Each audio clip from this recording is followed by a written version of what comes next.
Welcome to our YouTube channel for daily jobs update. और आज हम इस वीडियो में यूपीएससी एनडीए फर्स्ट के notification online form apply process के बारे में पूरी जानकारी लेकर आ चुके हैं और मेरे दोस्त आपको पूरी जानकारी देंगे।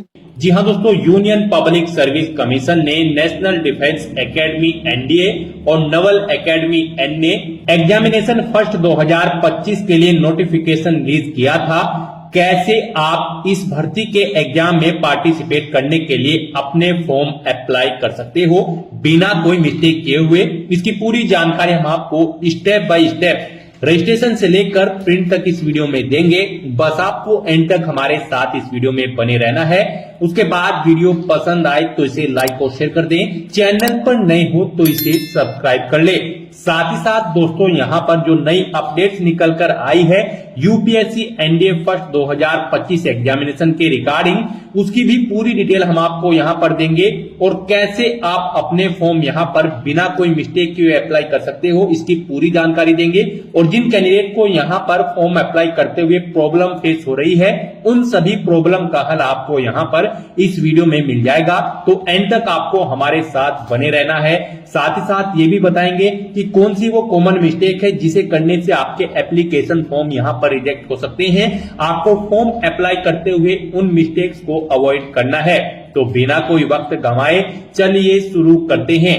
आपको इस वीडियो के डिस्क्रिप्शन बॉक्स में हमारी वेबसाइट का लिंक मिल जाएगा। यहां पर आपको पूरी डिटेल्स प्रोवाइड कर दी गई है। Union public service commission UPSC ने नेशनल डिफेंस एकेडमी और naval academy NDA first and NA first exam 2025 का नोटिफिकेशन रिलीज कर दिया था। यहां पर टोटल 406 वैकेंसीज को इस एग्जाम के थ्रू भरा जाएगा। आर्मी, नेवी, एयरफोर्स और नवल एकेडमी में आप 31 दिसंबर 2024 तक अप्लाई कर सकते हैं। 12वीं पास कैंडिडेट ऑल इंडिया से अप्लाई कर सकते हैं। आपको इस पेज को नीचे स्क्रॉल डाउन करके इंपोर्टेंट लिंक सेक्शन में आना है। ऑफिशियल नोटिफिकेशन पीडीएफ लिंक पर क्लिक करके ऑफिशियल नोटिफिकेशन को ओपन कर लेना है। इसमें से पूरी डिटेल रीड कर लेनी है। उसके बाद आपको अप्लाई करना है। अप्लाई के लिए आपको हमारी वेबसाइट के इसी पेज पर ही अप्लाई ऑनलाइन का ये लिंक दिया गया है। जैसे ही आप इस लिंक पर क्लिक करेंगे तो आपके सामने यहाँ पर यूपीएससी का ये ऑफिशियल पोर्टल ओपन हो जाएगा। गाइस, यहाँ पर अगर आपने पहले से अपना रजिस्ट्रेशन कर रखा है तो आपको ईमेल आईडी के थ्रू, मोबाइल नंबर के थ्रू या फिर ओटीआर आईडी के थ्रू लॉगिन करके अपना फॉर्म अप्लाई कर देना है।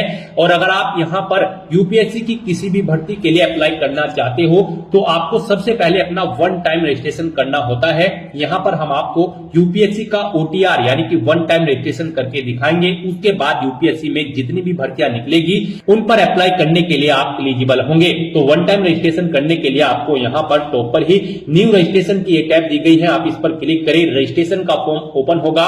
यहाँ पर आकर आपको सबसे पहले अपना नाम एंटर करना है। अपनी 10th की मार्कशीट के अकॉर्डिंग उसे वेरीफाई कर लेना है एक बार फिर से एंटर करके। उसके बाद यहाँ पर आपसे पूछा गया है कि क्या आपने कभी अपना नाम चेंज किया है। अगर किया है तो यस करें और फिर अपना चेंज नेम यहाँ पर दें। और अगर नहीं किया है तो यहाँ पर आप नो ऑप्शन सिलेक्ट कर लें। उसके बाद आप यहाँ पर अपना जेंडर सिलेक्ट करें, उसे वेरीफाई करें। अपनी डेट ऑफ बर्थ यहाँ पर आप सिलेक्ट करें। उसके बाद वही डेट ऑफ बर्थ एक बार फिर से यहाँ पर सिलेक्ट करके उसे वेरीफाई कर ले। फिर यहाँ पर आप अपने फादर का नाम एंटर करें और उसके बाद यहाँ पर आपको अपने फादर का नाम भी वेरीफाई कर लेना है एक बार फिर से एंटर करके। उसके बाद यहाँ पर आपको अपनी मदर का नाम एंटर करना है, उसे भी वेरीफाई कर लेना है। फिर आपको यहाँ पर अपना माइनॉरिटी स्टेटस देना है। क्या आप माइनॉरिटी कम्युनिटी के अंतर्गत आते हैं? अगर आते हैं तो यस करें और फिर अपनी माइनॉरिटी ऑप्शन कैटेगरी सिलेक्ट करें। आप कौन सी कैटेगरी में आते हैं और नहीं आते हैं तो यहाँ पर आपको नो ऑप्शन सिलेक्ट कर लेना है। उसके बाद यहाँ पर आपको अपना 10 डिजिट का मोबाइल नंबर एंटर करना है, अपनी ईमेल आईडी एंटर करनी है। कोई अल्टरनेट मोबाइल नंबर या ईमेल आईडी है तो उसे भी आप एंटर कर सकते हो, नहीं तो इन कॉलम्स को आप खाली छोड़ दें। उसके बाद यहाँ पर आपको अपनी 10वीं क्लास का रोल नंबर एंटर कर देना है। फिर आपसे यहाँ पर एक सिक्योरिटी क्वेश्चन आपको सिलेक्ट कर लेना है। अपनी चॉइस के अकॉर्डिंग कोई भी सिक्योरिटी क्वेश्चन सिलेक्ट करें, उसका आंसर दे। एक और क्वेश्चन आप सिलेक्ट करें यहाँ पर सिक्योरिटी क्वेश्चन 2 सेक्शन में और उसका भी आंसर आप प्रोवाइड करा दें। उसके बाद यहाँ पर आप ये कैप्चा कोड एंटर करें और फिर सबमिट बटन पर क्लिक कर दें। नेक्स्ट आपको आपने पीछे रजिस्ट्रेशन में जो डिटेल्स प्रोवाइड कराई है उनका पूरा प्रीव्यू शो कर दिया गया है। आपको सभी डिटेल्स चेकआउट करनी है। कहीं पर कोई मिस्टेक है तो आप अपडेट/चेंज हियर ऑप्शन पर क्लिक करके चेंज कर ले, नहीं है तो आप आई एग्री इस बटन पर क्लिक कर दें। उसके बाद आपके सामने कुछ इस तरह से इंटरफेस ओपन होगा। यहां पर आपके रजिस्टर्ड मोबाइल नंबर और ईमेल आईडी पर ओटीपी सबमिट किए गए हैं, वो ओटीपी यहां पर आपको एंटर करने हैं और वेरीफाई ओटीपी ऑप्शन पर क्लिक करके अपना मोबाइल नंबर और ईमेल आईडी को वेरीफाई कर लेना है। ओटीपी वेरीफाई करने के बाद आपके रजिस्ट्रेशन का फर्स्ट स्टेप यहां पर कंप्लीट हो चुका है। आपको सभी डिटेल्स प्रोवाइड कर दी गई है। आपको इसका एक प्रिंट आउट ले लेना है फ्यूचर यूज के लिए, या फिर इसे नोट डाउन करके रख लेना है। साथ ही साथ आपको एक ओटीआर आईडी प्रोवाइड कराई गई है। ये ओटीआर आईडी और एक पासवर्ड आपको आपकी रजिस्टर्ड मेल आईडी पर भी सबमिट किए गए हैं और ये ओटीआर आईडी आपके रजिस्टर्ड मोबाइल नंबर पर भी सबमिट की गई है। आपको इन्हें केयरफुली नोट डाउन करके रख लेना है फ्यूचर यूज के लिए। इस स्टेप को कंप्लीट करने के बाद आपको दोबारा से यहां पर लॉगिन की स्टेप पर क्लिक करना है। उसके बाद आपके सामने यहां पर लॉगिन का इंटरफेस ओपन होगा। गाइस, यहां पर आप ओटीआर आईडी के थ्रू लॉगिन कर सकते हैं या फिर मोबाइल नंबर के थ्रू या फिर ईमेल आईडी के थ्रू। ईमेल आईडी के थ्रू अगर आप लॉगिन करना चाहते हैं तो यहां पर आप अपनी ईमेल आईडी एंटर करें। उसके बाद गेट ओटीपी ऑप्शन पर क्लिक करें। आपकी ईमेल आईडी पर एक ओटीपी आएगा, वो ओटीपी आप यहां पर एंटर करें या फिर आप अपना पासवर्ड एंटर करें। जो पासवर्ड आपकी रजिस्टर्ड ईमेल आईडी पर आया है, ये सिक्योरिटी कोड यानी कि वेरिफिकेशन कोड आप यहां पर एंटर करें और लॉगिन की स्टेप पर क्लिक करके लॉगिन करें, या फिर आप मोबाइल नंबर के थ्रू यहां पर लॉगिन कर सकते हैं। आप अपना मोबाइल नंबर एंटर करें, गेट ओटीपी ऑप्शन पर क्लिक करें, एक ओटीपी आएगा, वो ओटीपी आप यहां पर एंटर करें, और या फिर आप अपना पासवर्ड एंटर करके ये वेरिफिकेशन कोड यहां पर एंटर करके लॉगिन कर ले। या फिर अगर आप ओटीआर आईडी के थ्रू लॉगिन करना चाहते हैं तो आपके मोबाइल नंबर या फिर ईमेल आईडी पर जो ओटीआर आईडी आई है वो आईडी यहां पर आप एंटर करें और फिर आप अपना पासवर्ड यहां पर एंटर करें जो आपकी मेल आईडी पर आपका पासवर्ड आया है, और उसके बाद ये वेरिफिकेशन कोड यहां पर एंटर करें और लॉगिन की स्टेप पर क्लिक करके लॉगिन कर ले। लॉगिन करने के बाद आपके सामने कुछ इस तरह से इंटरफेस ओपन होगा। यहां पर अगर आप कुछ चेंज करना चाहते हैं अपने रजिस्ट्रेशन में, जैसे कि अपने जेंडर में, तो क्लिक टू चेंज जेंडर इस ऑप्शन पर क्लिक करें और अपना जेंडर चेंज कर ले। और अगर आप अपने माइनॉरिटी स्टेटस में चेंज आउट करना चाहते हैं तो क्लिक टू चेंज ऑप्शन पर क्लिक करके इसमें भी आप चेंज कर सकते हैं। नहीं तो यहां पर अब आपको अपना नया पासवर्ड क्रिएट करना है। यहां पर गाइड अब आपको अपना नया पासवर्ड क्रिएट करना है। इसके लिए आपको गाइडलाइन दी गई है, आपका पासवर्ड कम से कम 8 कैरेक्टर का होना चाहिए और ये अल्फा न्यूमेरिक फॉर्मेट में होना चाहिए। मींस आपके पासवर्ड में कम से कम एक अपर केस कैरेक्टर, एक लोअर केस कैरेक्टर, एक इंटीजर नंबर और एक स्पेशल कैरेक्टर जैसे कि @ या फिर डॉलर होना चाहिए। वही पासवर्ड आपको यहां पर एक बार फिर से एंटर करके कंफर्म कर लेना है। हम आपको पासवर्ड का सैंपल दिखा रहे हैं, इसके अकॉर्डिंग आपको अपना पासवर्ड क्रिएट करना है। तो आपका अपना पासवर्ड कुछ इस फॉर्मेट में रेडी करना है। इसमें आपका एक अपर केस कैरेक्टर, एक लोअर केस कैरेक्टर, एक इंटीजर नंबर और एक स्पेशल कैरेक्टर होना चाहिए और इसकी लेंथ कम से कम 8 कैरेक्टर की होनी चाहिए। तो इस फॉर्मेट में आपको अपना पासवर्ड यहां पर क्रिएट करना है। उसके बाद आपको सबमिट बटन पर क्लिक कर देना है। सबमिट बटन पर क्लिक करने के बाद आप अपने डैशबोर्ड से लॉग आउट करें और फिर अब यहां पर आप इनमें से ईमेल आईडी, मोबाइल नंबर या फिर ओटीआर आईडी के थ्रू अपने डैशबोर्ड में दोबारा से लॉगिन करें। अपने नए पासवर्ड को एंटर करने के बाद यहां पर आप अपनी ओटीआर आईडी एंटर करें, अपना नया पासवर्ड एंटर करें जो आपने चेंज किया है, ये वेरिफिकेशन कोड यहां पर एंटर करें और लॉगिन बटन पर क्लिक करके लॉगिन कर लें। नेक्स्ट आपके सामने कुछ इस तरह से इंटरफेस ओपन होगा। गाइस, यहां पर हम आपको यूपीएससी का ओटीआर वन टाइम रजिस्ट्रेशन करके दिखा रहे हैं। इसे कंप्लीट करने के बाद आप यूपीएससी में निकलने वाली सभी भर्तियों पर अप्लाई करने के लिए एलिजिबल हो जाएंगे। सभी भर्तियों पर अप्लाई करने से पहले आपको ऐसे ही ओटीआर करना पड़ता है, बिना इसके आप यूपीएससी की किसी भी भर्ती के लिए अप्लाई नहीं कर पाओगे। तो यहां पर आने के बाद आपको अपने डैशबोर्ड में अपनी ओटीआर की प्रोफाइल को कंप्लीट करना है। सबसे पहले यहां पर आपको अपनी पर्सनल इंफॉर्मेशन प्रोवाइड करानी है, तो आप यहां पर पर्सनल इंफॉर्मेशन के इस लिंक पर क्लिक करें। उसके बाद आपके सामने कुछ इस तरह से इंटरफेस ओपन होगा। यहां पर आपको आपकी कुछ चीजें ऑटोमेटिकली फिल मिल गई है जो आपने रजिस्ट्रेशन के फर्स्ट स्टेप में प्रोवाइड कराई थी। आपको इस पेज को नीचे स्क्रॉल डाउन करना है और यहां पर सबसे पहले अब आपको अपनी सिटीजनशिप सिलेक्ट कर लेनी है, फिर आपको अपनी मातृभाषा यहां पर सिलेक्ट कर लेनी है। उसके बाद यहां पर आपको अपना मैरिटल स्टेटस सिलेक्ट कर लेना है, आप मैरिड हो या फिर अनमैरिड। प्लेस ऑफ बर्थ आप यहां पर एंटर सिलेक्ट करें, आप इंडिया से है या फिर आउटसाइड ऑफ इंडिया से।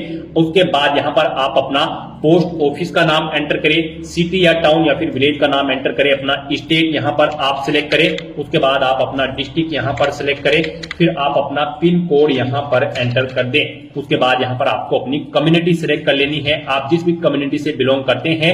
फिर अगर आप रिजर्व कैटेगरी से बिलोंग करते हो तो आप अपना कास्ट का सर्टिफिकेट नंबर यहाँ पर एंटर करें और फिर डेजिग्नेशन सिलेक्ट करें, किसने आपको आपका कास्ट सर्टिफिकेट प्रोवाइड कराया है, जैसे कि तहसीलदार या फिर मैजिस्ट्रेट या फिर पटवारी या फिर कलेक्टर। आप ऑप्शन सिलेक्ट करें, फिर आप स्टेट सिलेक्ट करें, किस स्टेट का आपके पास यहाँ पर ये कास्ट सर्टिफिकेट है वो यहाँ पर आप सिलेक्ट कर लें। उसके बाद यहाँ पर कब आपको वो इशू हुआ है वो डेट आप सिलेक्ट करें और फिर जिस ऑफिस से आपको ये आपका कास्ट सर्टिफिकेट इशू हुआ है उसका पूरा एड्रेस आपको यहाँ पर एंटर कर देना है। ये सभी डिटेल्स आपको आपके सर्टिफिकेट में मिल जाएगी, वहां से आपको इन्हें देखकर यहाँ पर फिलअप कर देना है। फिर यहाँ पर आपको अपना रिलीजन सिलेक्ट कर लेना है, उसके बाद यहाँ पर आपको अपनी कास्ट का नाम दे देना है, फिर आपको अपने कास्ट सर्टिफिकेट का सीरियल नंबर यहाँ पर एंटर कर देना है। फिर यहाँ पर आपको अपने कास्ट सर्टिफिकेट का सीरियल नंबर एंटर कर देना है। उसके बाद यहाँ पर आपसे पूछा गया है कि क्या आप पीडब्ल्यूबीडी या फिर पीडब्ल्यूडी कैंडिडेट हैं, अगर है तो यस ऑप्शन सिलेक्ट करें और फिर बताएं आपकी परसेंटेज क्या यहाँ पर 40% से अबव है, अगर है तो यस करें, नहीं है तो नो ऑप्शन सिलेक्ट करें। और अगर आप यहाँ पर पीडब्ल्यूबीडी या फिर पीडब्ल्यूडी कैंडिडेट नहीं है तो आपको नो ऑप्शन सिलेक्ट करना है। उसके बाद यहाँ पर आपको अपना फोटो आइडेंटिटी कार्ड यहाँ पर सिलेक्ट कर लेना है, कोई भी एक फोटो आइडेंटिटी कार्ड यहाँ पर आपको प्रोवाइड कराना है। आप ऑप्शन सिलेक्ट करें, driving licence, PAN card, passport या फिर वोटर आईडी। उसके बाद उसका नंबर आप यहाँ पर एंटर कर दे। फिर यहाँ पर आपसे पूछा गया कि क्या आप पीएच या फिर पीडब्ल्यूबीडी कैंडिडेट हैं और यहाँ पर आप यूपीएससी के पहले के किसी एग्जाम में पार्टिसिपेट कर चुके हैं, अगर कर चुके हैं तो यस करें और फिर उसकी डिटेल दें, जैसे कि एग्जाम का नेम, उसका ईयर और अपना रोल नंबर आप यहाँ पर प्रोवाइड कराएं। और अगर आपने यूपीएससी के किसी भी एग्जाम में अब से पहले पार्टिसिपेट नहीं किया है तो यहाँ पर आपको नो ऑप्शन सिलेक्ट करना है। उसके बाद यहाँ पर आपसे पूछा गया है कि क्या आप अपनी पर्सनल इंफॉर्मेशन को यहाँ पर अवेलेबल कराना चाहते हैं, तो यहाँ पर आपको यस ऑप्शन सिलेक्ट कर लेना है। उसके बाद यहाँ पर आपको चेकबुक को ओके करना है और सेव के इस बटन पर क्लिक करके अपनी पर्सनल इंफॉर्मेशन को सेव कर देना है। इस तरह से आपकी पर्सनल इंफॉर्मेशन यहाँ पर सेव हो जाएगी। इसके सामने आपको ओके का ग्रीन कलर का टिक मिल जाएगा। अब यहाँ पर आपको अपना एड्रेस इंफॉर्मेशन प्रोवाइड करानी है। एड्रेस इंफॉर्मेशन के इस लिंक पर क्लिक करें, उसके बाद आपके सामने कुछ इस तरह से इंटरफेस ओपन होगा। अब यहाँ पर आप अपना कोरोस्पोंडेंस एड्रेस एंटर करें, उसके बाद आप अपना परमानेंट एड्रेस यहाँ पर एंटर कर दें। और अगर आपका परमानेंट एड्रेस आपके कोरोस्पोंडेंस एड्रेस के अकॉर्डिंग सेम है तो यहाँ पर click here if your permanent postal address is same as correspondence address. आप इस चेकबॉक्स पर ओके कर दें, ऑटोमेटिकली आपका परमानेंट एड्रेस आपके कोरोस्पोंडेंस एड्रेस के अकॉर्डिंग फिल हो जाएगा। उसके बाद आप सेव के इस बटन पर क्लिक करके अपनी एड्रेस की इंफॉर्मेशन को आप सेव कर दें। एड्रेस की इंफॉर्मेशन प्रोवाइड कराने के बाद आपको अपना फोटो और सिग्नेचर अपलोड करने हैं, तो आप फोटो एंड साइन अपलोड इस लिंक पर क्लिक करें। आपके सामने कुछ इस तरह से इंटरफेस शो होगा। यहाँ पर आपको दी गई गाइडलाइंस के अकॉर्डिंग अपना फोटो और सिग्नेचर अपलोड करने हैं। गाइस, यहाँ पर आपका फोटोग्राफ जेपीजी फॉर्मेट में होना चाहिए और आपका फोटो का डायमेंशन 550 पिक्सल से 1000 पिक्सल के बीच में होना चाहिए और आपका फोटो यहाँ पर कुछ इस तरह से होना चाहिए। उसके नीचे यहाँ पर आपको अपना नाम एंटर करना है और फिर किस डेट को यहाँ पर क्रिएट हुआ है वो डेट आपको यहाँ पर एंटर कर देनी है। यहाँ पर आपके फोटो का बैकग्राउंड व्हाइट कलर में होना चाहिए और ये 10 दिन से ओल्ड नहीं होना चाहिए। मीन जिस दिन आप फॉर्म भर रहे हैं उससे 10 दिन से ज्यादा पुराना फोटो आपका नहीं होना चाहिए। तो यहाँ पर आपको चूज फाइल बटन पर क्लिक करना है, फाइल को सिलेक्ट कर लेना है और अपना फोटो यहाँ पर आपको अपलोड कर देना है। अपना फोटो सिलेक्ट करने के बाद आपको चेकबॉक्स को ओके करना है और फिर आपको सेव बटन पर क्लिक कर देना है। और अगर आपका फोटो यहाँ पर बड़ा या छोटा है, आप उसे रिसाइज करना चाहते हैं, तो यहाँ पर आप क्लिक हियर के इस लिंक पर क्लिक करें। यहाँ पर आपको पूरी गाइडलाइन दी गई है कैसे आप अपना फोटो यहाँ पर रिसाइज कर सकते हैं। यहाँ पर आपको अपने कंप्यूटर में MS पेंट ओपन कर लेना है, उसमें अपना फोटो इंपोर्ट कर लेना है और इन इंस्ट्रक्शंस को फॉलो करते हुए आपको अपना फोटो यहाँ पर रिसाइज कर लेना है। आप अपना फोटो इन इंस्ट्रक्शंस को फॉलो करते हुए रिसाइज कर सकते हैं, उसे बड़ा या छोटा आप कर सकते हैं। अपना फोटो इस तरह से अपलोड करने के बाद अब आपको सिग्नेचर की स्टेप पर क्लिक करना है और और अपने सिग्नेचर भी आपको यहाँ पर गाइडलाइन के अकॉर्डिंग ही अपलोड करने हैं। आपके सिग्नेचर भी जेपीजी फॉर्मेट में होने चाहिए। डायमेंशन इनकी 350 पिक्सल से 550 पिक्सल के बीच में होनी चाहिए और इनका साइज 20 से 300 केबी के बीच में होना चाहिए। तो यहाँ पर अब आपको अपने सिग्नेचर अपलोड करने हैं। इसके लिए भी आपको चूज फाइल बटन पर क्लिक करना है, फाइल को सिलेक्ट कर लेना है और अपने सिग्नेचर्स को यहाँ पर आपको अपलोड कर देना है। सिग्नेचर की फाइल सिलेक्ट करने के बाद आपको इस चेकबॉक्स को ओके करना है और सेव के इस बटन पर क्लिक करके अपने सिग्नेचर को भी अपलोड कर देना है। अपने फोटो और सिग्नेचर अपलोड करने के बाद अब आपको एजुकेशनल इंफॉर्मेशन इस लिंक पर क्लिक करना है और यहाँ पर अपनी एजुकेशनल क्वालिफिकेशन की डिटेल प्रोवाइड करनी है। यहाँ पर सबसे पहले आपको अपनी 10वीं क्लास की डिटेल प्रोवाइड करनी है। तो यहाँ पर आपको सबसे पहले अपनी 10वीं क्लास की डिटेल प्रोवाइड करनी है। यहाँ पर आप अपनी क्लास या डिवीजन बताएं या फिर ग्रेड जो भी आपने 10वीं क्लास में ऑब्टेन की है। जैसे कि अगर आपने फर्स्ट डिवीजन ऑब्टेन की है तो यहाँ पर फर्स्ट एंटर करें। उसके बाद आपने कितने % मार्क्स ऑब्टेन किए हैं वो यहाँ पर आप एंटर करें। सीजीपीए में स्कोर है तो यहाँ पर आप अपना सीजीपीए दें, कितने में से कितने आपका सीजीपीए है। उसके बाद पासिंग ऑफ ईयर आप प्रोवाइड कराएं, कब आपने अपना 10वीं का एग्जाम पास आउट किया है, कौन कौन से सब्जेक्ट है यहाँ पर आप एंटर करें। यहाँ पर आपको अपने सभी सब्जेक्ट के नाम एंटर कर देने हैं बिना कोई स्पेशल कैरेक्टर यूज किए हुए, जैसे कि कोमा वगैरह आपको यहाँ पर नहीं लगाना है। और अपने सभी सब्जेक्ट्स का नाम यहाँ पर आपको स्पेस देकर एंटर कर देना है। उसके बाद यहाँ पर आपको स्कूल का नाम देना है जिससे आपने अपनी 10वीं क्लास पास आउट की है।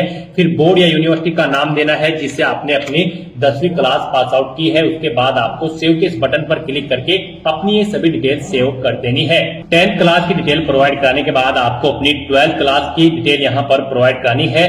तो यहाँ पर आप अपनी 12th आपने अगर कंप्लीट कर ली है तो कंप्लीटेड ऑप्शन सिलेक्ट करें और फिर उसकी डिटेल दें। और अगर आप यहाँ पर अपीयर्ड है तो यहाँ पर आप अपीयरिंग ऑप्शन सिलेक्ट करें। उसके बाद यहाँ पर कोई डिटेल आपको प्रोवाइड नहीं करानी है। तो यहाँ पर अगर आप अपनी 12th कंप्लीट कर चुके हैं तो आपको कंप्लीटेड ऑप्शन सिलेक्ट करना है और अपनी 12th की डिटेल को यहाँ पर प्रोवाइड कराना है। यहाँ पर भी आपको सबसे पहले क्लास या डिवीजन बतानी है जो आपने 12th क्लास में ऑब्टेन की है, कितने % मार्क्स आपने ऑब्टेन किए हैं वो भी आपको एंटर करना है।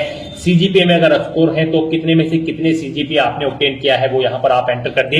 ईयर ऑफ पासिंग यहाँ पर आप देख कब आपने पास आउट की है अपनी 12वीं क्लास। फिर यहाँ पर आपको अपने सब्जेक्ट के नेम एंटर करने हैं बिना कोई स्पेशल कैरेक्टर यूज किए हुए, यानी कि कोमा वगैरह आपको यहाँ पर नहीं यूज करना है। बस आपको अपने सभी सब्जेक्ट के नाम यहाँ पर एंटर कर देने हैं। उसके बाद यहाँ पर आपको अपने स्कूल या कॉलेज का नाम देना है जिससे आपने अपनी 12वीं क्लास पास आउट की है। बोर्ड का नाम देना है जिससे आपने अपनी 12वीं क्लास पास आउट की है और सेव के इस बटन पर क्लिक करके आपको अपनी डिटेल सेव कर देनी है। यहाँ पर गाइज हम आपको यूपीएससी एनडीए फर्स्ट के एग्जाम के लिए अप्लाई करके दिखा रहे हैं। तो आपका 12वीं क्लास पास आउट होना जरूरी है या फिर अपीयर कैंडिडेट्स भी अप्लाई कर सकते हैं। यहाँ पर अगर आप आर्मी विंग के लिए अप्लाई करने जा रहे हो तो आपका 12वीं क्लास पास आउट होना जरूरी है किन्हीं भी सब्जेक्ट के साथ। और अगर आप एयरफोर्स और नवल विंग्स या फिर नेशनल डिफेंस एकेडमी के लिए अप्लाई करने जा रहे हो तो यहाँ पर आपके पास 12वीं में फिजिक्स, केमिस्ट्री और मैथमेटिक्स होना नेसेसरी है। तो यहाँ पर आपको अपने सब्जेक्ट्स को केयरफुली फिलअप करना है। गाइस यहाँ पर आप अपनी 12वीं की डिटेल सेव कर दें। अपनी 12th क्लास की डिटेल सेव करने के बाद अगर आपने ग्रेजुएशन या फिर पोस्ट ग्रेजुएशन कर रखी है तो आप उसकी डिटेल भी प्रोवाइड करा सकते हैं। यहाँ पर ये यूपीएससी का ओटीआर है, वन टाइम रजिस्ट्रेशन। तो यहाँ पर आपकी जितनी भी मैक्सिमम क्वालिफिकेशन है वो यहाँ पर आप एंटर कर दें, क्योंकि इस भर्ती के बाद आगे भी अगर यूपीएससी की कोई भर्ती निकलती है और उसमें कोई और क्वालिफिकेशन रिक्वायर्ड है तो फिर आपको उसकी जरूरत नहीं पड़ेगी एंटर करने की। तो यहाँ पर आपकी जो भी मैक्सिमम क्वालिफिकेशन है आप उसकी डिटेल प्रोवाइड कराएं, क्योंकि यहाँ पर ओटीआर आपका एक बार होता है यूपीएससी का। तो आपको यहाँ पर अपनी सभी क्वालिफिकेशन की डिटेल प्रोवाइड करा देनी है। जैसे कि अगर आपने ग्रेजुएशन कंप्लीट कर ली है तो आप कंप्लीटेड ऑप्शन सिलेक्ट करें या फिर अपीयर हो तो अपीयर ऑप्शन सिलेक्ट करें। अगर आपने यहाँ पर अपनी ग्रेजुएशन कंप्लीट कर ली है तो उसकी डिटेल भी आपको सेम ऐसे ही प्रोवाइड करानी है। यहाँ पर आपको सबसे पहले बताना है आपने अपनी ग्रेजुएशन किस फील्ड में की है, यानी कि स्ट्रीम में की है, मेडिकल, इंजीनियरिंग या फिर साइंस में। आप ऑप्शन सिलेक्ट करें। अपनी ग्रेजुएशन की स्ट्रीम सिलेक्ट करने के बाद यहाँ पर आपको अपनी डिग्री सिलेक्ट करनी है, आपने किस में अपनी डिग्री यहाँ पर कंप्लीट की है। उसके बाद यहाँ पर आपको अपनी डिग्री की डिवीजन बतानी है या फिर क्लास बतानी है। आपने फर्स्ट क्लास में ऑब्टेन की है या फिर सेकंड में या फिर थर्ड में, कितने % मार्क्स आपने ऑब्टेन किए हैं वो एंटर करें। सीजीपीए में अगर स्कोर है तो वो आप एंटर कर दे। कब आपने पास आउट की है वो यहाँ पर आप एंटर करें। फिर सब्जेक्ट कौन कौन से थे वो यहाँ पर आप एंटर कर दे बिना कोई स्पेशल कैरेक्टर यूज किए हुए। उसके बाद यहाँ पर आपसे पूछा गया है आपके स्कूल का नाम, किससे आपने अपनी डिग्री कंप्लीट की है, फिर बोर्ड या यूनिवर्सिटी का नाम यहाँ पर आप सिलेक्ट करें। उसके बाद यहाँ पर आपको अपनी ग्रेजुएशन सर्टिफिकेट का नंबर एंटर कर देना है। उसके बाद कब आपको वो इशू हुआ है आपका सर्टिफिकेट, वो डेट आपको सिलेक्ट कर लेनी है। आपको डेजिग्नेशन बतानी है इश्यूइंग अथॉरिटी की जिसने आपको ये सर्टिफिकेट इशू किया है।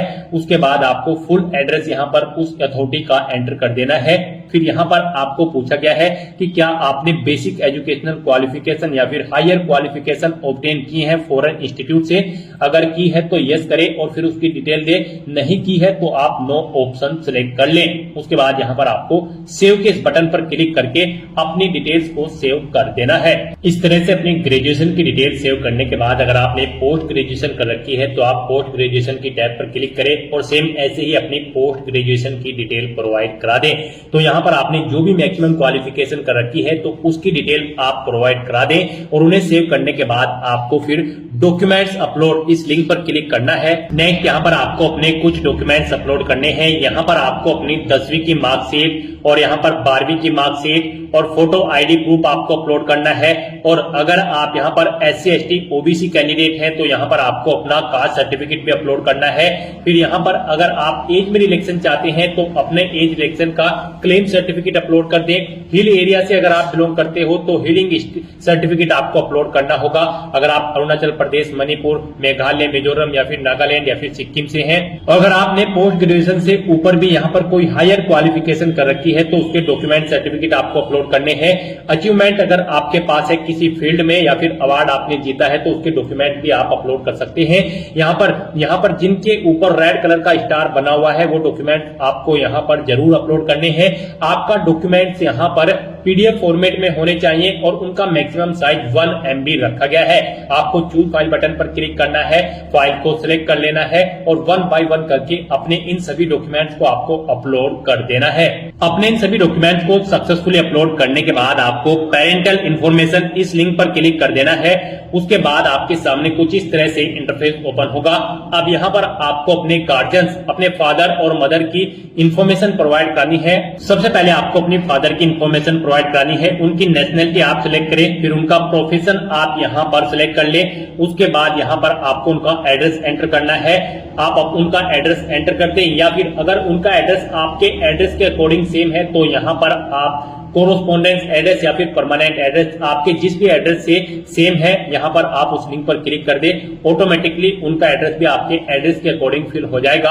और अगर आपके फादर यहाँ पर सर्विस में हैं या फिर रिटायर्ड हो चुके हैं तो उनकी पोस्ट का नाम यहाँ पर आपको एंटर करना है। उनकी एनुअल इनकम यहाँ पर आपको एंटर करनी है। फिर यहाँ पर वो कौन से स्टेट से बिलोंग करते हैं वो स्टेट आपको सिलेक्ट कर लेना है, डिस्ट्रिक्ट सेलेक्ट कर लेना है उनका। और इस तरह से अपनी डिटेल्स फिल करने के बाद आपको सेव बटन पर क्लिक करके अपने फादर की डिटेल को सेव कर देना है। और उसके बाद आपको मदर इंफॉर्मेशन इस टैब पर क्लिक करके अपनी मदर की इंफॉर्मेशन भी सेम ऐसे ही यहाँ पर आपको प्रोवाइड करानी है। मदर की इंफॉर्मेशन में भी आपको सबसे पहले अपनी मदर की नेशनलिटी सिलेक्ट कर लेनी है, उनका प्रोफेशन आपको सिलेक्ट कर लेना है और उनका एड्रेस भी आप यहाँ पर एंटर कर सकते हो। नहीं तो यहाँ पर आप कोरोस्पोंडेंस या फिर परमानेंट एड्रेस या फिर फादर एड्रेस ऑप्शन सिलेक्ट करके इन्हीं का एड्रेस यहाँ पर फिल हो जाएगा।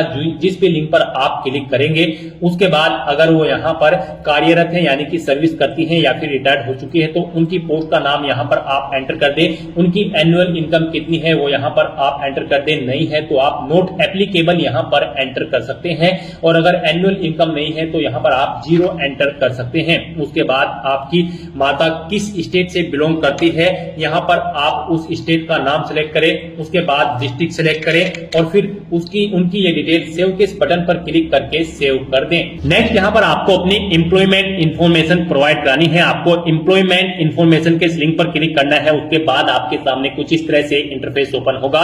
यहाँ पर आपसे पूछा गया है आप सेंट्रल गवर्नमेंट के एम्प्लॉय हैं या फिर स्टेट गवर्नमेंट में आपने सर्विस की है या फिर PSU में या फिर किसी प्राइवेट सेक्टर में या फिर किसी अदर में। आप ऑप्शन सिलेक्ट करें और फिर उसकी डिटेल दें। और अगर आप एम्प्लॉय नहीं है आपको यहाँ पर नॉट एम्प्लॉयड ऑप्शन सिलेक्ट करना है और फिर आपको यहाँ पर नो ऑप्शन सिलेक्ट करने हैं और सेव बटन पर क्लिक कर देना है।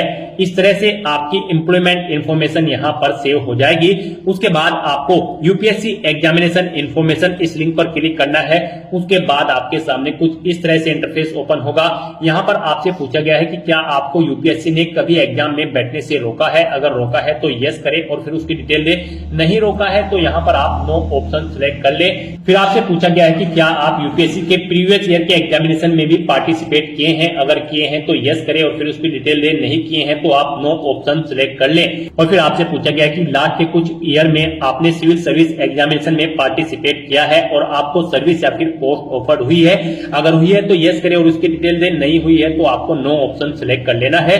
इस तरह से अपनी डिटेल्स फिल करने के बाद अब आपको सेव के इस बटन पर क्लिक करना है, अपनी इस डिटेल को सेव कर देना है और फिर आपको achievement, prizes, medals and other इस लिंक पर क्लिक कर देना है और यहाँ पर अपनी अचीवमेंट्स की डिटेल आपको प्रोवाइड करानी है। यहाँ पर अगर आपने यूनिवर्सिटी या फिर स्टेट या फिर नेशनल लेवल पर किसी गेम में पार्टिसिपेट किया है और आपको कोई प्राइज या फिर मेडल या फिर स्कॉलरशिप मिली है तो यहाँ पर आप उसकी डिटेल दे सकते हैं। स्पोर्ट में अगर आपके पास एनसीसी या फिर अदर है तो आप यहाँ पर उसकी डिटेल दें और अगर आपने किसी कोई पोजीशन डिस्ट्रिक्शन लीडरशिप हासिल की है स्कूल या कॉलेज में, उसकी डिटेल प्रोवाइड करा दें। कोई अदर एक्स्ट्रा करिकुलम एक्टिविटीज आपने की है तो उसकी डिटेल प्रोवाइड करा सकते हैं। तो इस तरह से यहाँ पर आपको अपने इन अचीवमेंट्स की, प्राइजेस की, मेडल्स की डिटेल यहाँ पर प्रोवाइड करानी है। अगर आपने अचीवमेंट्स यहाँ पर ऑब्टेन किए हैं, नहीं किए हैं तो आप इनको खाली छोड़ सकते हैं। फिर यहाँ पर आपसे पूछा गया है कि क्या आपके पास यहाँ पर 5 एकड़ एग्रीकल्चर लैंड है और यहाँ पर आपका रेजिडेंशियल फ्लैट 1000 स्क्वायर मीटर से ज्यादा है या फिर रेजिडेंशियल प्लॉट आपका 100 स्क्वायर यार्ड से अबव है या फिर आपका रेजिडेंशियल प्लॉट यहाँ पर 200 स्क्वायर यार्ड या फिर उससे अबव है।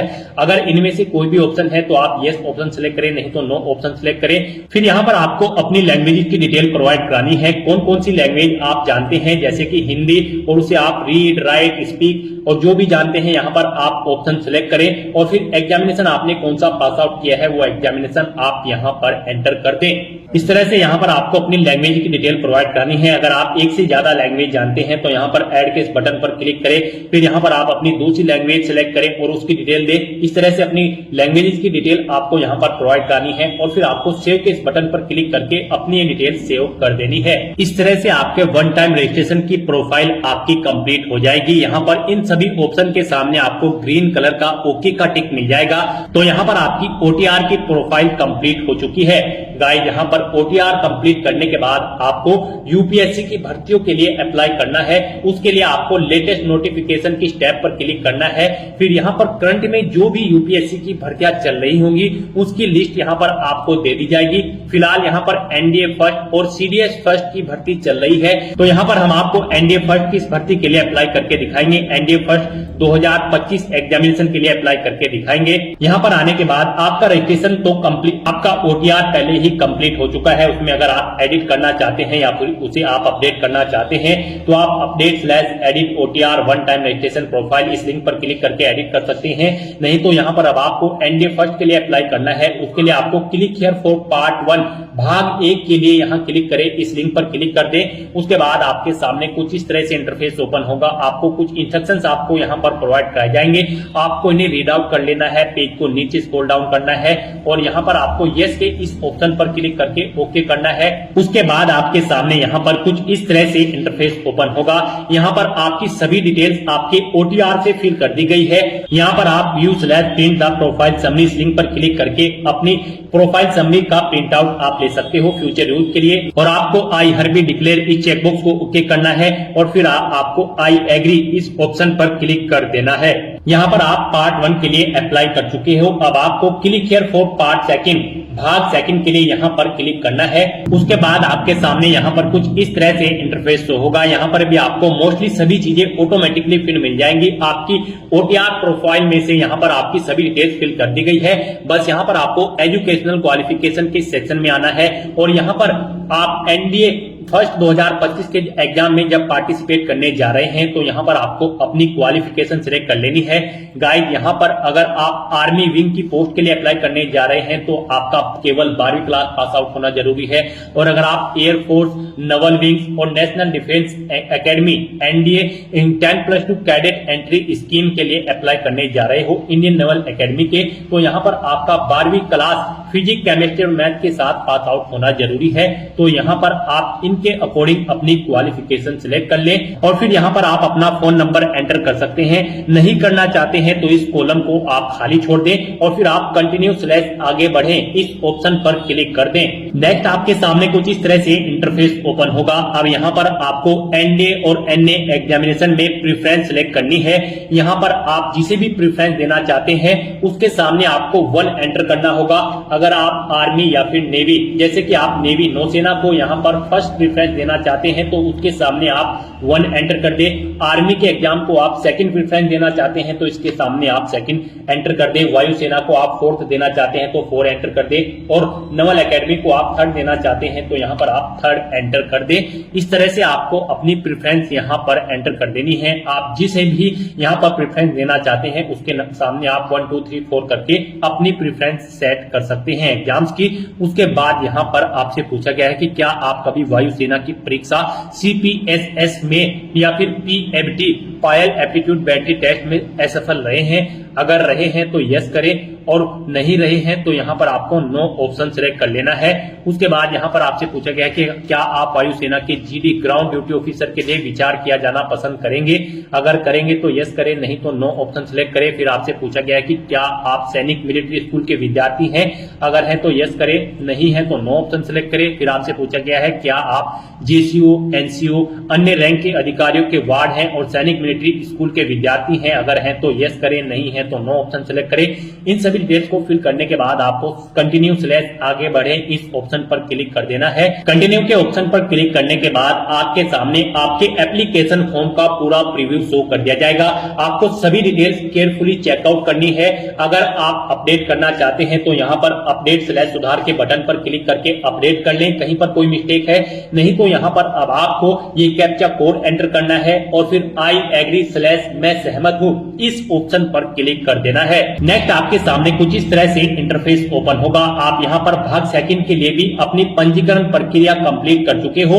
यहाँ पर आपका एप्लीकेशन फॉर्म सक्सेसफुली सबमिट हो चुका है एनडीए फर्स्ट और एनए फर्स्ट 2025 के लिए। यहाँ पर अब आपको प्रिंट स्लिप ऑप्शन पर क्लिक करके अपने एप्लीकेशन फॉर्म की स्लिप का एक हार्ड कॉपी प्रिंट आउट ले लेना है फ्यूचर यूज के लिए, फ्यूचर रेफरेंस के लिए। और अब यहाँ पर आपको लेटेस्ट नोटिफिकेशन इस ऑप्शन पर क्लिक करना है। उसके बाद यहाँ पर अपने डैशबोर्ड में आने के बाद आपको centre selection and agreeing to declaration इस लिंक पर क्लिक करना है। उसके बाद आपके सामने कुछ इस तरह से इंटरफेस ओपन होगा। यहाँ पर आपको अपना एग्जामिनेशन सेंटर सिलेक्ट कर लेना है। आप अपनी चॉइस के अकॉर्डिंग कोई भी एग्जामिनेशन सेंटर सिलेक्ट करें और फिर यहाँ पर घोषणा पत्र में इन सभी डिटेल्स को रीड करें और फिर आप I have read the declaration and agree इस ऑप्शन पर क्लिक कर दें। उसके बाद आपके सामने कुछ इस तरह से इंटरफेस ओपन होगा और यहाँ पर आने के बाद आपको for application status of national defence academy and naval academy examination first 2025 इस लिंक पर क्लिक कर देना है। यहाँ पर आपको शो कर दिया गया है आपका एनडीए और एनए फर्स्ट एग्जामिनेशन 2025 का एप्लीकेशन फॉर्म सक्सेसफुली कंप्लीट हो चुका है। आपको यहाँ पर पार्ट 1 के नीचे भी स्टेटस कंप्लीट मिल जाएगा, पार्ट 2 के नीचे भी स्टेटस कंप्लीट मिल जाएगा और पार्ट 3 एप्लीकेशन फॉर्म सबमिशन भी आपको यहाँ पर कंप्लीट मिल जाएगा। आपके एप्लीकेशन फॉर्म का स्टेटस आपको यहाँ पर कंप्लीटेड शो कर दिया गया है। आप यहाँ पर व्यू स्लैश प्रिंट के नीचे क्लिक हियर के लिंक पर क्लिक करके अपने एप्लीकेशन फॉर्म का हार्ड कॉपी प्रिंट आउट ले सकते हो फ्यूचर यूज के लिए, फ्यूचर रेफरेंस के लिए। जैसे ही आप इस लिंक पर क्लिक करेंगे आपके सामने कुछ इस तरह से इंटरफेस ओपन होगा। आप प्रिंट के इस बटन पर क्लिक करें, अपने एप्लीकेशन फॉर्म का एक हार्ड कॉपी प्रिंट आउट ले लें। तो दोस्तों ऐसे आप यूपीएससी एनडीए फर्स्ट और एनए फर्स्ट एग्जाम 2025 के लिए अपने फॉर्म अप्लाई कर सकते हो बिना कोई मिस्टेक किए हुए। आज की इस वीडियो में बस इतना ही। आई होप ये वीडियो आपको पसंद आई होगी। अगर पसंद आई हो तो इसे लाइक और शेयर करें। चैनल पर नए हो तो इसे सब्सक्राइब कर लें। Thanks for watching.